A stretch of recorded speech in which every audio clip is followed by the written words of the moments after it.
They say photographs capture memories, but what if they refuse to let go? What if the image in the frame keeps living, even when the person is gone? It started with a dusty attic. A young woman named Clara was cleaning out her grandmother's house after the funeral. The room smelled of mothballs, flowers long since wilted, and grief that clung to the curtains. In a forgotten box beneath yellowed letters, she found an old photograph. It was a portrait of her grandmother, but not the way Clara remembered. In the photo, her grandmother was young, smiling in a white dress, eyes shining with life. But behind her, barely visible in the blurred shadows, stood a figure, a dark outline, watching. Clara told herself it was just a trick of the camera. But that night, the photograph whispered. Lying in bed, Clara heard the faintest sound like a sigh. She followed it to the photograph, now resting on her nightstand, and she swore she saw the shadow in the background. Closer. She turned the frame face down, but in the silence of the room, it spoke again. Not in words, not exactly, just sadness. A grief so heavy it filled her chest.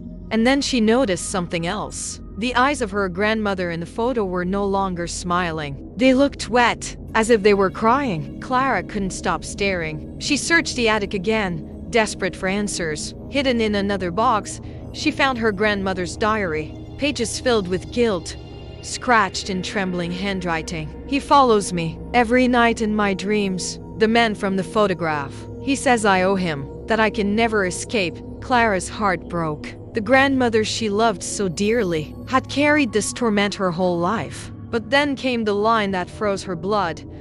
If I die, he will find another. The photograph will choose. Clara returned to her bedroom. The photograph was a pride again, though she'd left it face down. And the shadow in the background now stood right beside her grandmother, hand outstretched. The glass of the frame was cracked, though she hadn't touched it. That night, Clara dreamed of the photograph. Her grandmother was weeping, begging her not to look. But the shadow's voice filled the air.